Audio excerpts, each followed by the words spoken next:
Hello everyone, દિવાળીના નાસ્તામાં એકદમ મહત્ત્વની અને ઇઝી રેસીપી એટલે શક્કરપારા.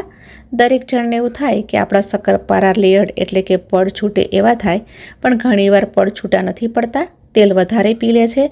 તો તમે જુઓ, આ શક્કરપારા એકદમ ચોરસ શેપમાં ફૂલેલા અને ભરપૂર લેયર્સવાળા બન્યા છે. એ માટે આપણે એક ઇઝી મેથડ જોશું. એકદમ ખારી જેવા લેયર્સ પડશે અને તમારે કિલોના કરવા હોય કે અડધા કિલોના, હું એ પ્રમાણે માપ તમને આપીશ. અને એટલા ખસ્તા બિસ્કિટ જેવા તૈયાર થયા છે. તો તમે જુઓ, હાથોમાં જરાય તેલ પણ નથી આવતું, મોઢામાં મૂકતા જ પીગળી જાય એવા શક્કરપારા કેવી રીતે બનાવવા એ જોઈએ. આજના આ શક્કરપારા હું મેઝરમેન્ટ કપને લઈને તમને બતાવીશ. અડધો કપના પ્રમાણે કરશું. તમારી પાસે આવા કપ ન હોય તો આ જ માપની વાટકીને સેટ કરી લો. આ પ્રમાણે કરશો તો એકદમ સરસ મેંદાના શક્કરપારા તૈયાર થશે. અને જો તમારે કિલોના માપ પ્રમાણે કરવા હોય તો 1 કપવાળું મેઝરમેન્ટનું કપ લઈને કરવાના. અને જો તમારે 250 અથવા તો 500થી ઓછા કરવા હોય તો 1/3 કપવાળું માપ લઈને કરવાના. એકદમ પરફેક્ટ થશે. હું અડધા કિલોના માપ પ્રમાણે કરી રહી છું. તો હવે હું અહીંયા અડધો કપ ખાંડ લઈ રહી છું. મીડિયમ સ્વીટ સ્વાદના શક્કરપારા થશે. કપને પૂરો ભરીને જ મેં ખાંડ લીધી છે. એના પછી અડધો કપ ઘી લેશું. નોર્મલ રૂમ ટેમ્પરેચર પર લેવાનું છે. બહુ જ ઘટ કે પતલું નથી લેવાનું. આ ટાઈપની કન્સિસ્ટન્સી હોવી જોઈએ. તો હું અહીંયા દૂધ ન નાખતા પાણીનો યુઝ કરીશ, કારણ કે પાણીના યુઝથી ઘણા દિવસો સુધી ટકશે અને તેમાંથી વાસ નહીં આવે. અડધો કપ જ પાણી લીધું છે. હવે એને ગેસ પર ચડાવી દેશું. મિક્સ કરતા જઈ એને ફક્ત ગરમ જ કરવાનું છે. બિલકુલ ઉભરો આવવા દેવાની જરૂર નથી, ઉકાળવાનું નથી. ફક્ત ગરમ એટલું કરવાનું કે એની અંદર રહેલી ખાંડ મેલ્ટ થઈ જવી જોઈએ. ગેસ બંધ કરી દીધો છે અને એ નોર્મલ રૂમ ટેમ્પરેચર પર આવી જાય ત્યાં સુધી રાહ જોશું. અહીંયા આપણે મેંદો લેશું. મેંદો કેટલો લેવાનો? તો આ કપને માપીને 6 વાટકી એટલે કે 6 કપ મેંદો થયો છે. અને વજન પ્રમાણે જોશું તો 500 ગ્રામ છે. થોડી ચપટી મીઠું એડ કરશું અને આ લોટની અંદર જ આપણે એલચીનો પાવડર પણ એડ કરી લેશું. અને આ સૂકા ઇન્ગ્રીડિયન્ટ્સને એકવાર સારી રીતે મિક્સ કરી લેવાના છે. અને હવે મહત્ત્વની ટિપ્સ એટલે કે આપણે જે પાણી છે એ નોર્મલ ટેમ્પરેચર પર આવે પછી જ આ મેંદામાં એડ કરવાનું છે. ઘણીવાર એવું થાય છે કે ઉકળતું ઘીનું મોયણ લોટમાં નાખે તો એનાથી શક્કરપારા ખૂબ જ તેલ પી જવાની શક્યતા વધી જાય છે. એટલા માટે બિલકુલ મોયણ ન નાખતા આ ઘી, ખાંડ અને પાણીનું મિશ્રણ તૈયાર કર્યું છે અને એમાં જ લોટ બાંધવાના છે. આમ કરવાથી તમારા શક્કરપારા જરા પણ બગડવાની શક્યતા નહીં રહે અને તેલ પણ બિલકુલ નહીં પીવે. આમાં લોટ ઢીલો બંધાઈ ગયો કે બહુ જ વધારે મોયણ નખાઈ ગયું એવું જરાય થશે નહીં. અને આ જે મિશ્રણ છે એ ગરમ નથી નાખતા એટલે શક્કરપારા તેલ પણ નહીં પીવે. બધું જ પાણી મેં વાપરી લીધું છે. જો તમે 1 કિલોના માપે કરવાના હોય તો બધી જ વસ્તુઓ ડબલ લઈ લેવી. તો જુઓ, હલકા હાથેથી મેં લોટ બાંધી લીધો છે. અત્યારથી જ એમાં લેયર્સ પડવા માંડ્યા છે.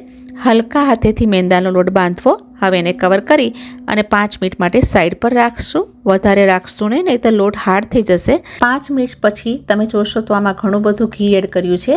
તો ઘી છે લોટને ખેંચશે અને હાર્ડ થવાની શક્યતા વધે. એટલે થોડો 2 મિનિટ માટે મસળી લેશું. અને મસળતા જતાં હું અંગૂઠાથી લોટને અંદરની તરફ લેતી જઈશ. આમ કરવાથી આમાં ભરપૂર લેયર્સ પડશે. હવે એમાંથી એક મોટો લુઓ લઈને શક્ય હોય એટલી પાતળી રોટલી વણી લેવાની છે. વણતા જો એજીસ પર ક્રેક થાય તો કંઈ જ વાંધો નથી. મેં પાતળી રોટલી વણી લીધી છે. હવે એને બંને બાજુથી પહેલાં ફોલ્ડ કરી લેશું. આ રીતે કરશું તો ખારી બિસ્કિટની જેમ લેયર્સ તૈયાર થશે. હવે એને ફરીથી વણી લેશું. સાધારણ સ્ક્વેર શેપમાં જ વણશું.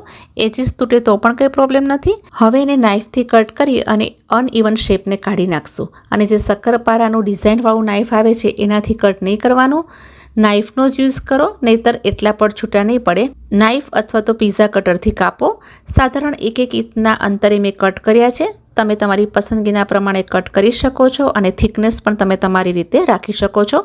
આટલા થીક રાખવા, બહુ પાતળા પણ ન કરવા. અહીંયા મેં તેલ પણ ગરમ કરવા માટે મૂકી દીધું છે. એકદમ સરસ શક્કરપારા કપાઈને તૈયાર થઈ ગયા છે. તમને બંને વણતા અને તળતા ના ફાવે તો પહેલાં બધા શક્કરપારા વણી અને કાપીને તૈયાર કરી લેવાના. એમાં પણ કંઈ પ્રોબ્લેમ નહીં થાય. તેલ ગરમ કેવું જોઈએ તો લોટનું એક પીસ નાખીને જોઈ લેવાનું કે તરત જ ઉપર આવી જાય છે. એવું તેલ આપણા આ શક્કરપારા માટે પરફેક્ટ છે. અને બિલકુલ તૂટ્યો પણ નથી પીસ અને તરત બ્રાઉન પણ નથી થયો. તો આ રીતનું બહુ ગરમ પણ નહીં, પણ મીડિયમ ગરમ તેલ જોઈએ. હવે આમાં આપણા કટ કરેલા જે શક્કરપારા છે એ ઝારાની હેલ્પથી અથવા તો વાટકીમાં નાખીને એડ કરશું. એનાથી હાથમાં ચટકો પણ નહીં બેસે અને એક એક નાખવાની જરૂર પણ નહીં પડે. હવે એને બિલકુલ ડિસ્ટર્બ નથી કરવાના. ગેસની ફ્લેમ લો કરી લીધી છે મેં, કારણ કે તેલ સારું એવું ગરમ હતું એટલે મેં લો કરી. ફક્ત નીચેથી થોડા ઉપર નીચે કરી લેશું, બહુ જ નહીં. વધારે એને ચલાવીને ડિસ્ટર્બ નહીં કરવાના, નહીંતર ઘી બધું જ મેલ્ટ થવા માંડશે. સ્લો ફ્લેમ પર તળશું તો ધીરે ધીરે લેયર્સ છે એ છૂટવા માંડશે. હાઈ ફ્લેમ પર તળ્યા તો આ બધી જ પ્રોસેસ કર્યા છતાં પણ શક્કરપારાના પડ છૂટા નહીં પડે. આપણે ગુલાબજાંબુ કેવા સ્લો ફ્લેમ પર તળીએ છીએ એવું જ પેશન્સ રાખીને આપણે શક્કરપારાને તળવાના છે. અને એકસાથે વધારે શક્કરપારા પણ નાખવાના નથી, નહીંતર તેલનું ટેમ્પરેચર લો થઈ જશે. તળવામાં ટાઈમ લાગે છે. વચ્ચે વચ્ચે ચલાવતા રહેવું અને હલકો બદામી રંગ આવે ત્યાં સુધી લો ફ્લેમ પર તળશું. બિલકુલ તેલ નહીં પીવે, કારણ કે આપણે પરફેક્ટ માપ સાથે ઘી, ખાંડ અને પાણીનું મિશ્રણ એડ કર્યું છે.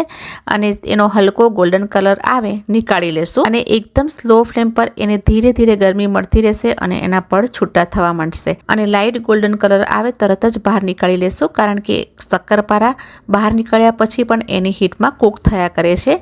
તો જો કેટલા સરસ બન્યા છે, ભરપૂર લેયર્સવાળા. મેં તમને બરાબર માપ અને મેથડ આપી. તમે પણ તમારા ઘરે આ દિવાળીના તહેવારમાં શક્કરપારા જરૂરથી બનાવો. અને આજની આ શક્કરપારાની મેથડ તમને કેવી લાગી? જો પસંદ આવી હોય તો પ્લીઝ વિડીયોને લાઇક કરજો, શેર કરજો અને સબસ્ક્રાઈબ કરવાનું બિલકુલ ના ભૂલશો. જલ્દીથી ફરી મળીશ નવા વિડીયો સાથે. Till then take care and stay happy.